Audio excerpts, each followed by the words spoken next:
Então, o liberalismo nos deixou legados que nós não podemos desistir, nós não podemos abrir mão deles. Liberalismo vem de liberdade. Então, começamos a pensar, né? Então você está fazendo uma defesa do liberalismo? Não. Por quê? Com o liberalismo nós temos o capitalismo, né?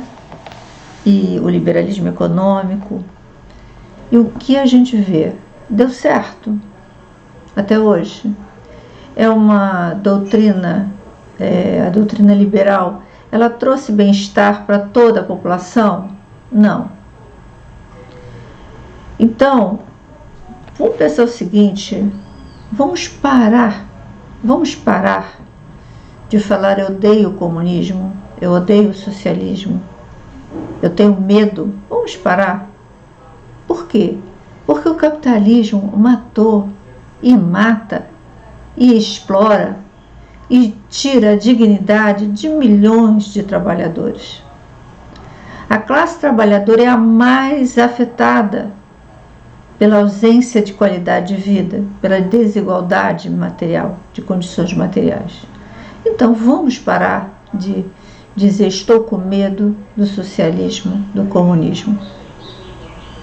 Por quê? As três doutrinas, liberalismo, socialismo e comunismo, nenhuma delas é perfeita. Nenhuma delas é solução. Porém, cada uma delas trazem eixos norteadores que apontam para uma qualidade de vida. Mas nenhuma delas garante essa qualidade de vida. É isso que eu quero trazer para vocês. Eu quero que façamos essa reflexão juntos, para que se pare de buscar lados. Eles não existem. Não existem. Mas voltemos à propriedade. A propriedade, ela é uma questão tão fundamental em todos os debates, que já lá no século XIX, na primeira Constituição do Brasil, de 1824, está lá no artigo 179, o direito inalienável de todo cidadão à propriedade. Veja, abre entre parênteses, de todo cidadão. Por quê? Você já tem ali, tanto o liberalismo não serviu para toda a população, quanto a cidadania, quanto a democracia, né? Quanto ao direito inalienável à propriedade. Não foi para toda a população, até porque nós tínhamos ali, no século XIX, um cidadão considerado propriedade de outro ser humano. Né? Então, mas não vamos desconsiderar. Porque a partir de 1888, com a emancipação da pessoa negra, da condição de escravo, tornando-a cidadão, com o fim do sistema escravista de produção, e principalmente 100 anos depois, em 1988, na Constituição do Brasil, nós vamos ter a propriedade como um direito inalienável de todos. Todos podem adquirir bens, se tiver recursos para isso, né? Porque nós vivemos dentro do sistema capitalista, tá?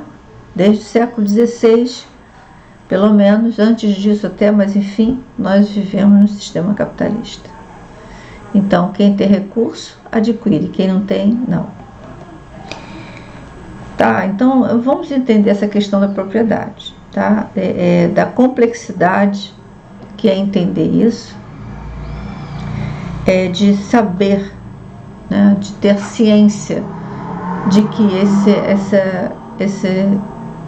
de que esses direitos não são para todos, né? Não é estendido a todos por conta da desigualdade existente no sistema capitalista, né? E aí eu trago para vocês algumas observações sobre o programa Pensamento Crítico do Instituto Latino-Americano, IELA, Instituto de Estudos da América Latina. Esse programa Pensamento Crítico com o título Comunismo, Socialismo e Capitalismo. Depois eu vou deixar na descrição para que vocês tenham acesso. Foi ótimo o programa, com a participação do Nildo Orix, comunista, economista, o Valdir Rampinelli e a Eliane Tavares. Agora vamos pensar aqui algumas falas do Nildo Orix. Ele diz o seguinte, ele explica o seguinte: a política, o governo comunista não visa a propriedade do cidadão, mas os meios de produção. Ou seja, empresas seriam todas do Estado. Olha, durante décadas da República, o Estado tornou pública empresas essenciais à sociedade. A SEDAI, Correios, Vale do Rio Doce, Furnas, Eletrobras, Siderúrgica de Volta Redonda, SUS, escolas públicas, entre outros. Depois entramos num processo de privatização. Estamos nesse processo de privatização dessas instituições importantes e mantenedoras da população, né? As empresas públicas, elas não podem, constitucionalmente, elas não podem objetivar lucro. Ou melhor, o lucro é voltado à manutenção da sociedade. Então, por exemplo, a taxa de água, a SEDAI, ela não pode visar o lucro para si, como empresa privada. Ela tem que garantir água para toda a população. As taxas que são pagas devem garantir a manutenção dessa empresa, a melhoria dos equipamentos, a melhoria da infraestrutura, né? E para que chegue água a toda a população. Esse é o objetivo de uma empresa pública, né? Gerida pelo Estado, tá? Agora vamos ver o proprietário de uma empresa. Eu não concordo, eu não concordo com a privatização de uma empresa privada. Por quê? O empreendedorismo, né, a capacidade de alguém com recursos de criar uma empresa, isso é um direito inalienável. Então, se eu tenho recursos para criar uma empresa, uma confecção, e ali eu vou empregar 100 pessoas para que façam aquelas roupas, né? E que eu exporte roupas, enfim, eu vou me tornar uma empresária de sucesso. Eu não tenho esse direito? Essa empresa depois vou aceitar que seja estatizada? Não. A questão é isso que eu quero trazer para vocês. A questão não está na propriedade. A questão está na interpretação das doutrinas, na aplicação das leis, não é? Então, o proprietário de uma empresa tem por objetivo gerar o lucro para sua prosperidade pessoal e familiar. Então, eu abro uma empresa, eu quero ter lucro. Eu não vou abrir uma empresa para distribuir tudo que eu ganhei para uma população que eu não conheço. Não. Então, essa é a diferença. Por exemplo, vamos lá na área da educação. O Colégio Pedro II, que foi criado por Pedro II em 1834, e a Escola Suíça Brasileira. Qual é a diferença? A diferença está nos seus proprietários. Então, o Colégio Pedro II é pago com nossos impostos, com os impostos de toda a população. Já a Escola Suíça Brasileira tem donos particulares e que vive da mensalidade paga por seus alunos. Eles não têm subsídio, né? A mensalidade mais barata da educação infantil é R$ 3.900, valores de 2022, né, desse ano. E o máximo de valores do ensino médio é 6.500, um pouco mais de que R$ 6.500. A classe trabalhadora tem como colocar seu filho na Escola Suíça Brasileira? Não. A questão não está no filho do burguês ou do burguês, do empresário, poder colocar o seu filho na Escola Suíça Brasileira e ter uma excelente formação.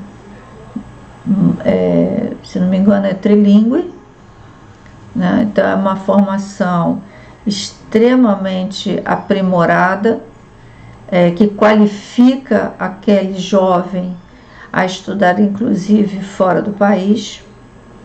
Então ele vai sair de lá realmente, vai ter uma educação básica e preparado, muito bem preparado, para avançar nos seus conhecimentos, para fazer escolher uma boa profissão, escolher uma boa faculdade. A questão não está aí. A questão está para onde nossos impostos estão indo, que não dá a mesma qualidade de ensino para o resto da população. A classe trabalhadora tem direito a ter a mesma qualidade de educação do que o filho do burguês. Então a questão não está em estatizar todas as empresas privadas, não. A questão está no compromisso do Estado com a população. A questão está no que nós vemos agora, o projeto de educação para a classe trabalhadora, que é um projeto de subalternização e de inferiorização. A classe trabalhadora, que é a principal clientela da educação pública, ela não tem uma formação qualificada. Ela não tem nem um inglês muito mal feito, um português muito mal colocado. Não existe projeto de formação para a cidadania, nem senso crítico. Tem exceções? Talvez tenha. Eu não conheço todas as escolas. Mas o que eu quero chamar a atenção para você que tem medo do comunismo, do socialismo, né? Que tenha medo também, tenha pavor do capitalismo, tenha pavor de uma doutrina liberal que é de gueto, que privilegia uma classe em detrimento de outras, ou que perversamente mantém na base, por gerações, por décadas, por séculos, jovens e crianças na subalternização. Isso tem que gerar um sentimento de indignação. Quando você fala em socialismo e comunismo, né, você tem que pensar também que com esses eixos norteadores para a qualidade de educação, de vida, né, daí vem o nome social, do pensar no social, do pensar no bem-estar social. Mas tem falhas profundas. E uma delas está na questão da propriedade, né? Por exemplo, deixa eu ver aqui, vou antecipar, né? Então, o que é um Estado comunista? Unipartidário. Então, você perde o direito a ideias, a um ideário diferenciado. Então, você perde a liberdade de pensar, não é? Extinção da propriedade privada. Então, você perde o seu direito a adquirir bens.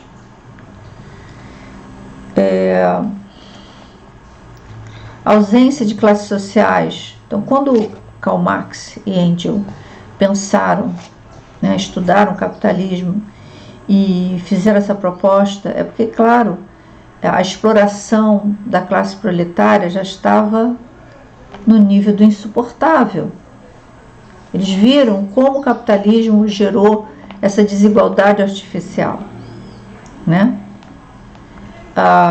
Então, mas não é a privatização, aliás, a estatização, acabar com a propriedade privada, acabar com a liberdade, as liberdades individuais, que nós vamos resolver isso. Não, não é.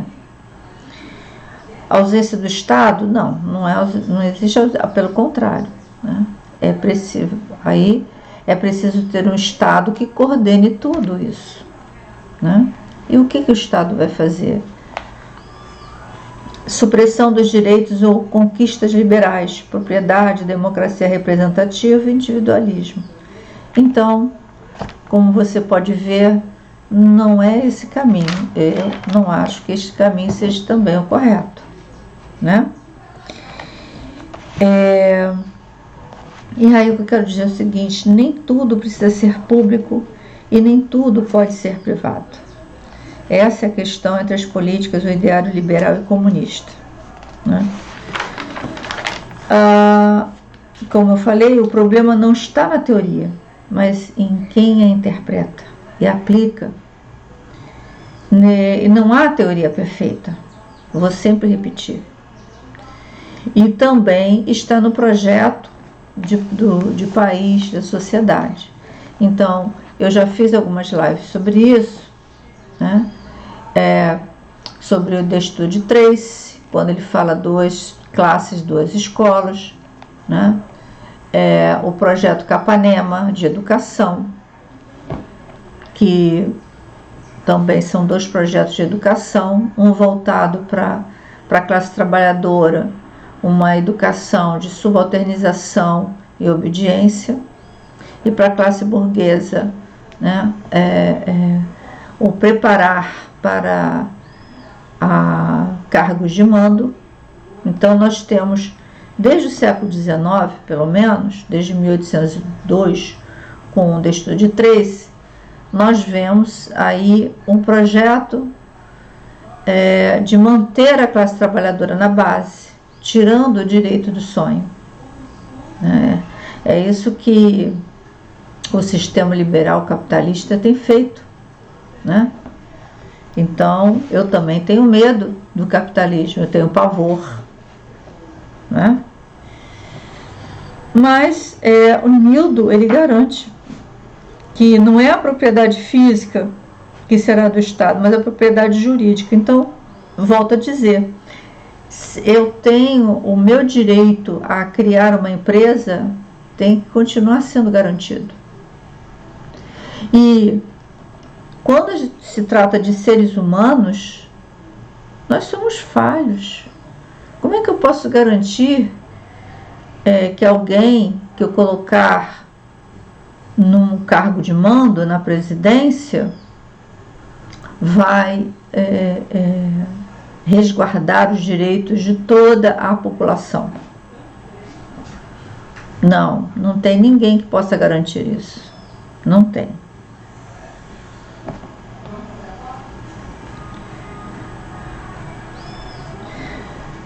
Rampinelli fala que o comunismo é a fase superior à sociedade. Sim, seria maravilhoso que todos tivessem qualidade de vida, todos. Independente se eu posso comprar uma casa de 4 quartos, o meu irmão que ganha menos que eu, e se ele não pode comprar uma casa de 4 quartos, que ele possa comprar uma casa onde ele possa ter todas as comunidades, saneamento básico, né? Poder dormir numa cama, poder tomar café da manhã. Sabe essa coisa básica, gente? Eu venho tentando traduzir essas coisas, essas teorias todas para a nossa vida aqui. Eu penso sempre nos meus alunos, no futuro deles, né? O que liga essas teorias todas à vida de cada aluno, de cada jovem, né? Então, não tem garantia. Como serão elaboradas as leis para preservar as propriedades pessoais? Nildo fala das fábricas, das terras. Também o comunismo quer retirar o direito de herança, é uma outra questão. A minha mãe me deixou uma herança, um apartamento como herança. Então eu perderia essa herança? Então minha mãe, com todo o fruto do seu trabalho, conseguiu comprar uma casa própria, deixou para sua filha, e a sua filha não vai poder usufruir, vai ficar para quem? Para o Estado? Não, gente.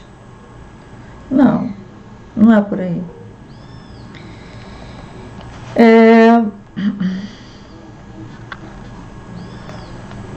O Nildo, em dado momento, ele fala: temos de partir da teoria como postulado geral para a realização concreta como obra humana em condições determinadas. Aí é o desafio da natureza política. Sim, é o que eu estou falando. Então, a gente tem a teoria de um lado e a interpretação e a aplicação do outro. Esse é o grande desafio. Então, quando você chega ao posto de mando, pensar na sociedade como um todo. Nós não estamos vendo isso. Não estamos. O que estamos vendo é sempre um cabo de guerra, a luta pelo poder e a dominação de uns sobre outros. O capitalismo e o liberalismo aprofundaram a pobreza e dificultou os jovens a sonhar. Porém, a teoria comunista pode também tirar esses sonhos, tirar os direitos adquiridos. O próprio Nildo comentou que na Rússia tiraram as casas das pessoas. Ele diz que no Brasil é idiotice pensar isso. Não é. Por que no Brasil seria diferente? Né? Quem pode garantir que não? Estamos falando de pessoas falhas que, a despeito de suas filiações, falham e traem. Não é? Enquanto houver capitalismo, deverá haver o socialismo como contraponto e o comunismo para nos fazer pensar o que é bom para todos. Não pode ser bom só para mim. Não. Tem que ser bom para todos. O que é governança? O que é Estado? O que é país? O que é sociedade? É isso que eu trago para vocês, essa reflexão para se pensar. Está mais do que na hora de cada um dos cidadãos tomar para si a responsabilidade de, no seu cotidiano, fazer o correto. Né? Então, nem capitalismo nem socialismo nas bases teóricas em que se apresentam oferecem caminhos seguros para a sociedade, mas todos, liberalismo, capitalismo, socialismo, comunismo, possuem eixos norteadores que podem, ao chegar a um ponto comum, trazer sim qualidade de vida e bem-estar para todos, não é?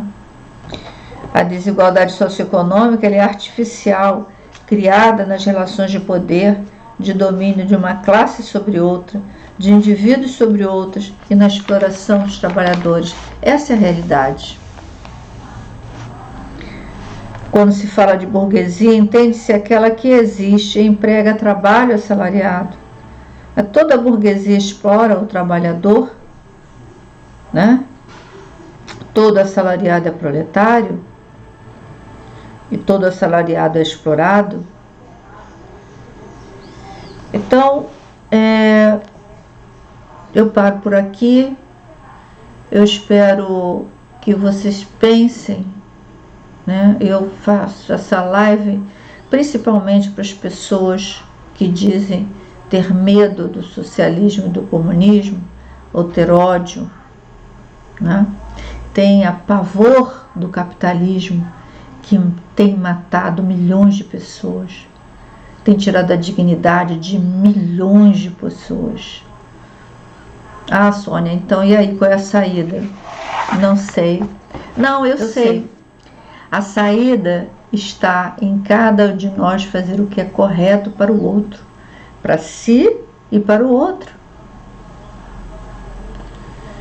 Quando vier uma decisão que vai trazer prejuízo moral, material, físico a alguém, diga não.